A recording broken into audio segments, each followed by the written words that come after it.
Again this week, Toyota's two new sports cars and the joys of the open road. Switching to two wheels to avoid the frustration of traffic in towns. And remote tracking to recover stolen property while it's still on the move.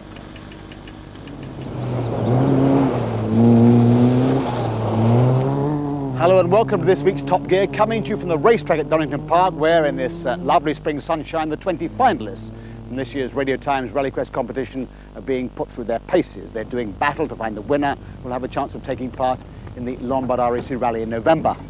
During the day, they have to show their skill and control in a whole battery of tests, and we'll be seeing how they get on later on in the programme. But we start this week with new versions of two cars, both of which were highly praised for their general handling and sporting ability, both from Toyota, and Tiff Needell took them off to North Wales to try them out. In redesigning their MR2 and Celica ranges, Toyota have abandoned the aggressive angularity of the 80s in favour of soft and gentle curves that are supposed to imitate the human body. It's bound to be the principal talking point for observers, if not potential buyers, and will no doubt evoke strong but differing passions. Under the skin, though, there's more power and performance, both for the MR2 GT and also for the Celica GT4. With its rallying pedigree, you might expect the GT4 to be a bit harsh and all action on the roads. But in fact, it's a very refined, sophisticated coupe.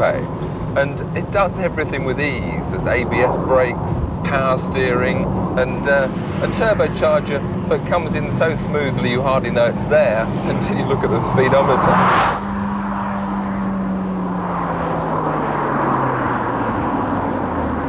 So all in all, a lot of refinement, but that very refinement tends to take away some of the driver satisfaction that you might have been expecting.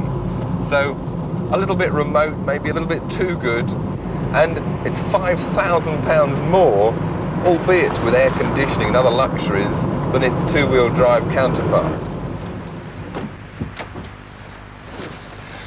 Unlike its predecessor, the new Celica GT4 is easy to tell from its two-wheel drive cousin. There's wider wheel arches front and rear, a distinctive slatted grille, and these scoops on the bonnet. The scoops are all part of a package with a turbocharger feeding compressed air into the intercooler, and it's the intercooler that is fed by that large central scoop, cooling the air before it goes into the engine. All this producing some 204 horsepower for this four-wheel drive version, as opposed to the 158 for the normally aspirated front-wheel drive car. Inside the bulbous rear end, there's plenty of volume, but not very practical in terms of shape, especially the spare wheel that intrudes into the floor, making things very awkward. Still, as with all hatchbacks, the rear seats do fold down, and then there's a lot more space. With the rear seats upright, there's room in the back for two children, but little head or legroom for adults. Not that the Celica GT4 is really a family car. It's a fast and practical grand tourer, offering speed with great safety, and all in near silence and pampered luxury. In reality, a long way from the competitive image where the old model has just won the Safari Rally.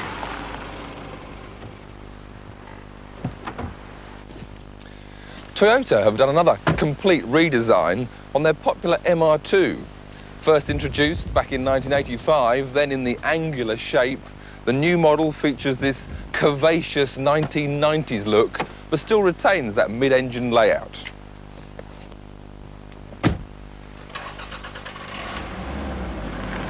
More or less everything else has changed. The car is 9 inches longer, a little wider and lower, and in some ways softer and more civilised. Toyota are even offering an automatic version mated to the less powerful 119 horsepower engine. With the new car weighing over 300 pounds more than the old, the performance suffers as well. But with this new GT version, the situation is reversed. There's 158 horsepower on tap and a big boost in torque. And that's more than enough grunt for some very stimulating motoring in the appropriate circumstances. Not only is the MR2 fun out on the road, it retains this T-bar optional layout, which means we can take away these sunshades to allow more light into the car, and on better days than this, when the weather's nicer, remove the glass panel each side to make it into an open-air car. Now before, these pieces used to have to be stowed in the nose along with the spare wheel. Now there's extra space behind the seats each side to put these panels. Also room for the odd anorak or maybe even a slim briefcase. Also, the boot's larger.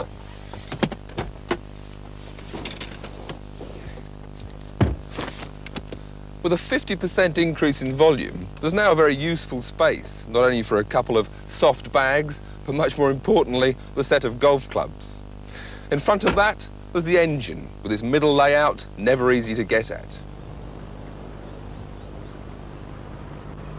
Out on the road, I really enjoy the MR2. It encourages you to drive with enthusiasm, the engine right behind your ear, singing away, with the red line up at 7,000. The engine noise really is a delight.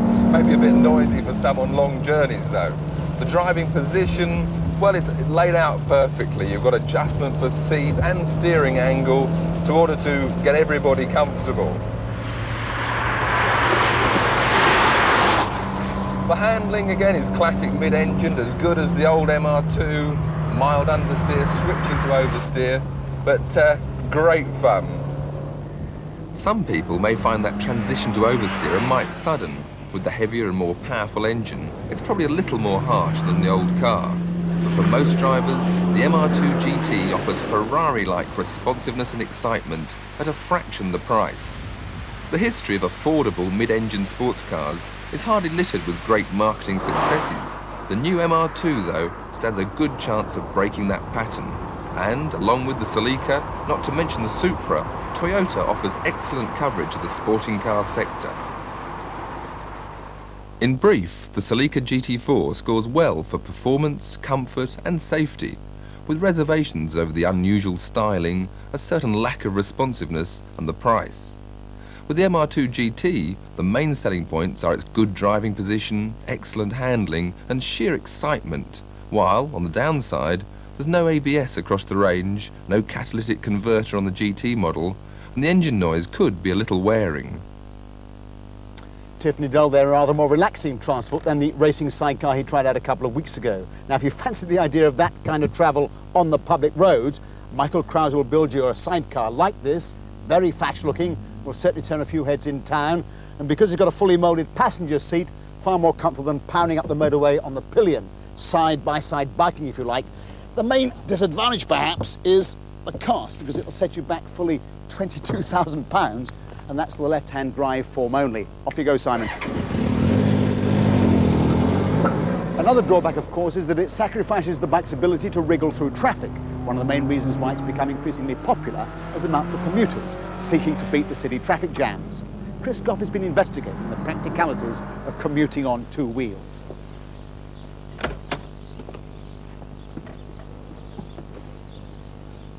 It's 8:15 in Surbiton, Surrey, and two vehicles are about to leave for an 18-mile journey right across London to Camden. Over 1 million people make this sort of journey in London every day. I'm in my trusty Citroën diesel, and motocross champion Vic Allen will be using a motorcycle. Britain's cities already seem just about at choking point at peak travelling times, and it's estimated that by the year 2025, traffic will be up by 142%. So the big question is, are we being responsible enough in our choice of get-me-to-the-office transport? Most of us that do commute by car tend to travel alone. It's not very sociable and it's very expensive. The simple running costs of a car, not including depreciation and finance, over the 36-mile round trip would be £5.18, plus the cost of parking in London, up to £8 a day on average. By rail, the cost from Surbiton to Waterloo and then on to Camden by underground would be £6.20, and a weekly pass would be £19.70. And oh yes, if you had to park the car at Surbiton station, another £1 a day. Using London transport from Surbiton to Camden, you'd need 3 different buses, and the cost would be the same as the train. The car gives independence, but at a price. Public transport is cheaper, but you're at the mercy of timetables, and you're often cramped and uncomfortable in the rush hour. So, are two-wheelers the answer? They certainly take up less space, they use less fuel and cut pollution, but riders can be vulnerable in heavy traffic and bikes are tricky on slippery streets. However, they do preserve the independence of their riders. This 125 machine can be ridden by learners and costs 5.7 pence per mile to run. That's a daily total of £2.10 with little or no parking charges, a saving of at least £11 a day over the running costs of a car.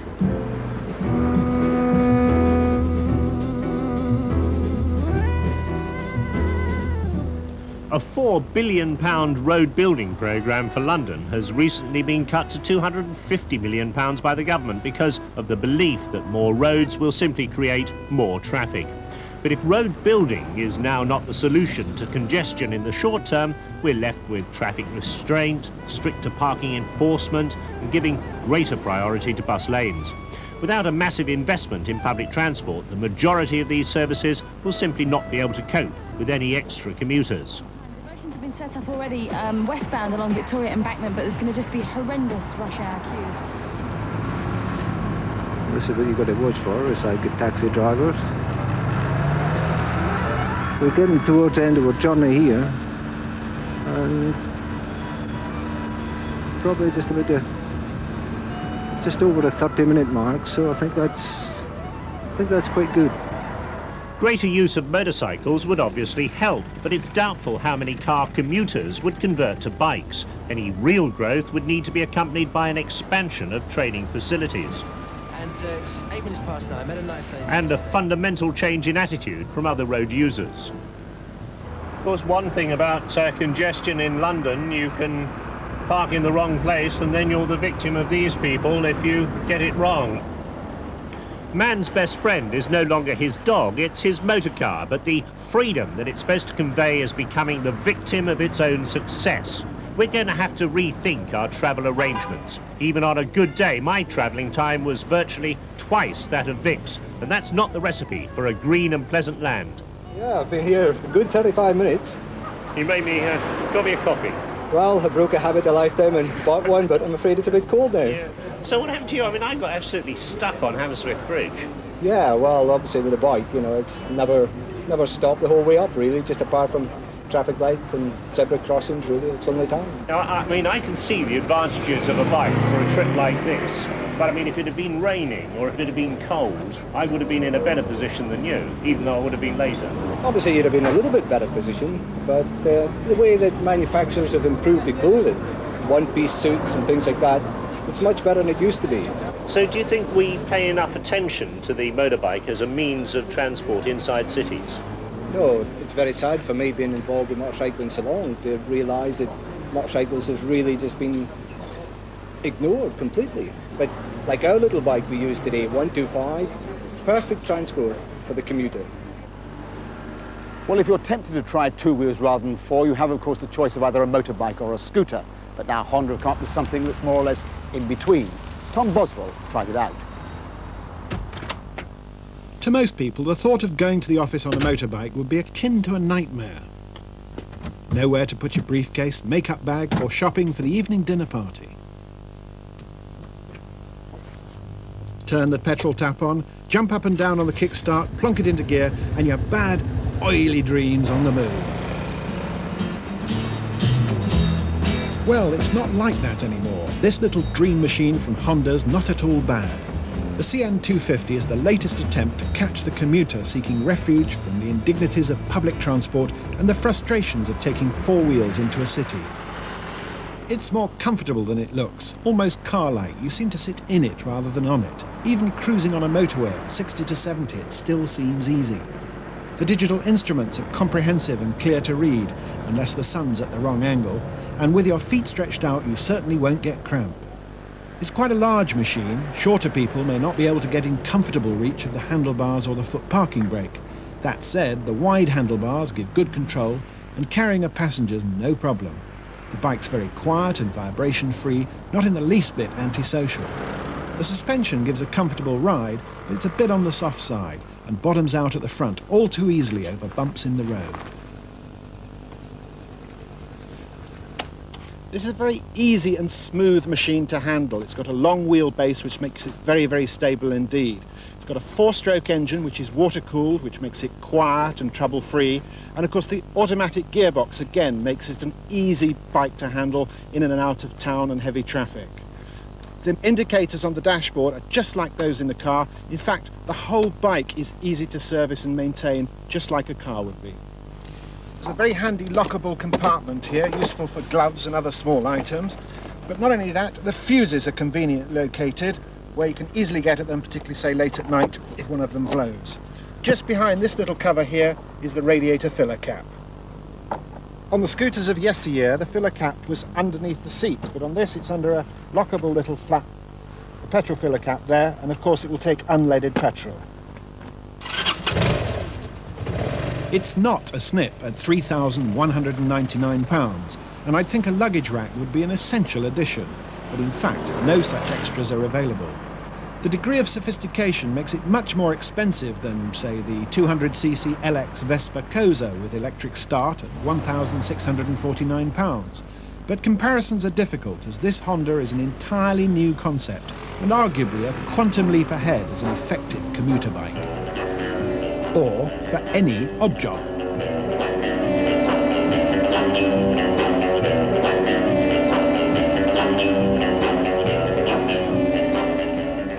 Well, if it's good enough for James Bond, then it must be good enough for Tom Boswell. And if traffic congestion continues to grow like it is, the only way of getting to the party on time perhaps will be to use two wheels like this. Right, now we turn to security, and when it comes to safeguarding your highly desirable machine against the light-fingered, most bikers turn to weight, a really heavy padlock and chain. But for the car driver these days, there are alternatives that don't necessarily rely upon keeping the thief out of the car. Jeremy Clarkson explains. It's cold, I'm a long way from home, and it's raining. Now let's just pretend, just for a moment, that I'm a green-eyed monster from the sewers, a car-thieving moron. In circumstances like this, you can see what tempts such idiots. Ah, looks like he's going to be away for a while, and let's face it, a BM does beat the bus. Now, it doesn't seem to matter what the manufacturers do with alarms and complicated keys and so on. Cars are easy to steal. You can add this one to the statistics. Ooh, I bet he's cross. I hope he's got someone to pick him up, because this car's registered in Newcastle, and that's a long way away.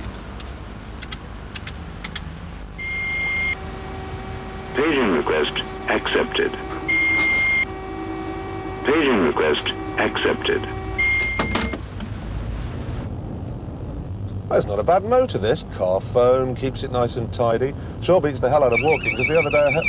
What on earth is that? You are not an authorized driver. Auto tag has been activated. The vehicle will be disabled shortly. Abandon the vehicle after parking it safely.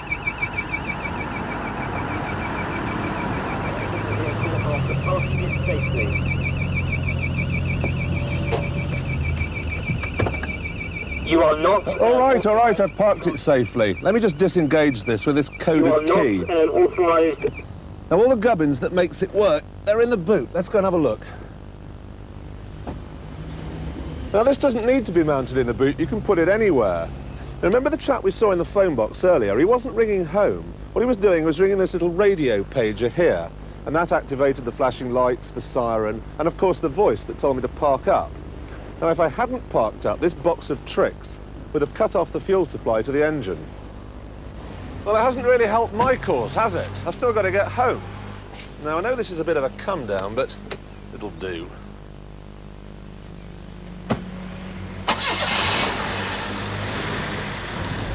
Now, I don't know whose car this is, but he's got to be a serious poser. He's got an aerial on the roof, and there's no car phone in here. What I didn't know at the time, what I couldn't have known, was that aerial was sending a distress message to a central control room.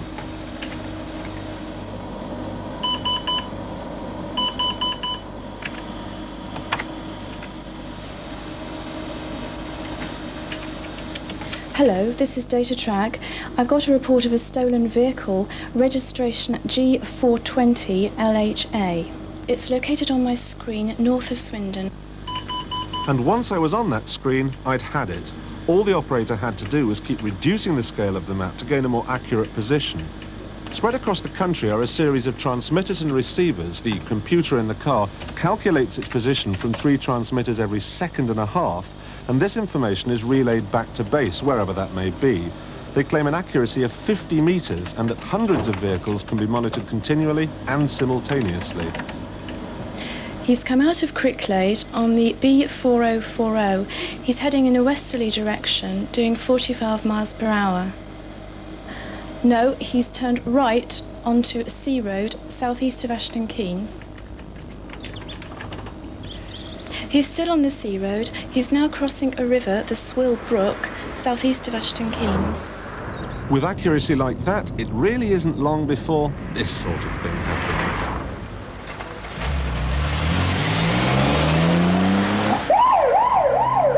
Man gets his car back, everyone lives happily ever after, the end. Well, not quite. You see, this system is now moving into the world of fleet management. Your boss could find out where you are every second of the day. And not just your boss either. Maybe even your wife.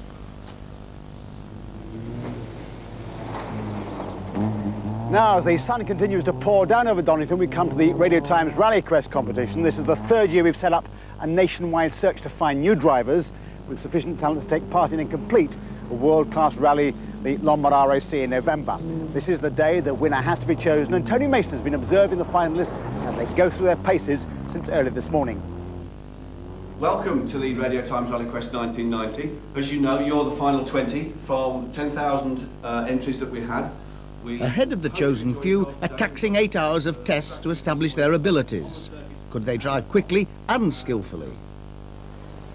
Test 1, and for some it was in at the deep end, proving themselves on the international racetrack under the eyes of professional racing drivers. Go and have a look at Donington Circuit.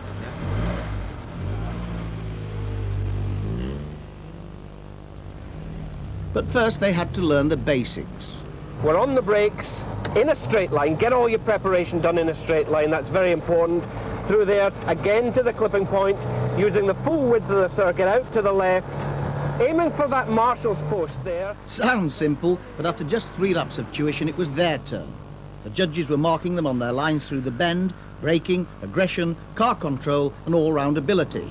Some had enough confidence to talk their way round. The green cone fairly tight, and immediately again towards the left. Taking the corner quite wide out towards the blue. Superb, absolutely brilliant. That's the first time having a go. It's amazing what speeds these things can get up to. It puts my 1300 to shame, that's for sure. 3 tests in the paddock covered a full range of skills demanding physical strength but also sensitivity. The astatic car simulates skidding, something a rally driver must get to know all about. The instructor can induce different degrees of skid by means of an electronic gadget. This presented no problems for auto test specialist John Pick of Solihull, who set a blistering pace of 30 seconds, 4 seconds better than everyone else.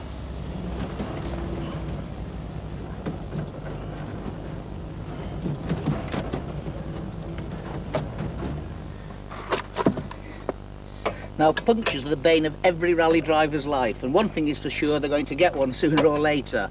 The top crews will go out, practice changing wheels and do it as quickly as 2 minutes, and the very fastest one's 1 minute, 40 seconds. Let's see how well our contestants can do. Having run across the paddock in the hot midday sun to collect the car, everyone had to negotiate the cones, then park it before changing the wheel. Will Brown set the time to beat of 2 minutes 42 seconds. Perhaps his agility as a gymnast was helping here, but his time was soon beaten by 20 seconds by Scotsman David Hamilton and Richard McCracken from Northern Ireland. And the secret of a quick wheel change? An accurate lift-on.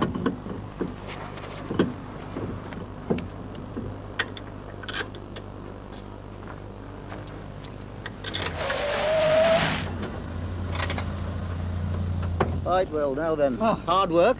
Just a little bit, yeah. I think I should have run the London Marathon for training for this. All that physical fitness training that you do, that should have come in handy there. Oh, yeah, it's very hot as well.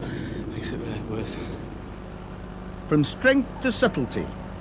This tests finesse. If you don't drive smoothly, the ball rolls out of the bowl. It seems a far cry from rallying, but a driver has to be in harmony with her car. If you don't treat the car considerately, it'll rebel. As the day wore on, a little light relief, a non-assessed activity, kart racing. Good job the judges aren't watching this one.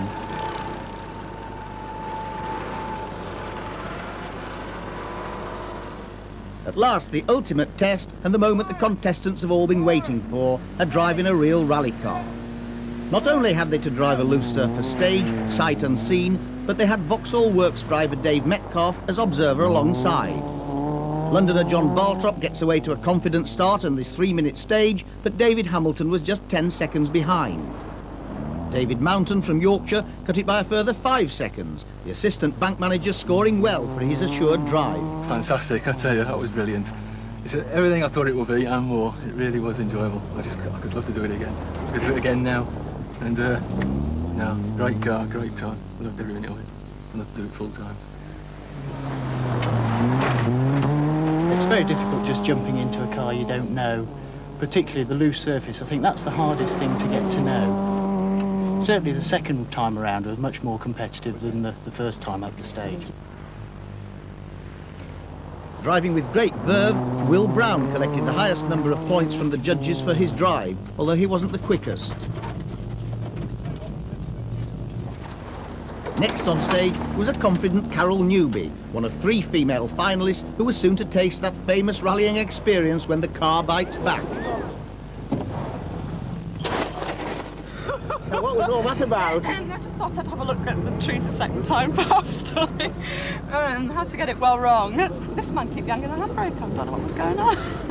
Oh dear. I was reasonably happy. There's a few corners I messed up. Sort of trying to not really balancing the car properly before I went in, and of course with front wheel drive it's very understeery. Oh, it's been smashing. Best 40 seconds or whatever for a long time, that is. And so, at the end of a dusty day at Donington, the big moment, the results. Roger Clark, the only Briton ever to win the Lombard RAC, was on hand to dish out the mementos to all finalists. And now the winner, the garland, the champagne, but above all, the rally drive on the Lombard RAC Rally. The RAF technician from Henlow, Bedfordshire, Will Brown.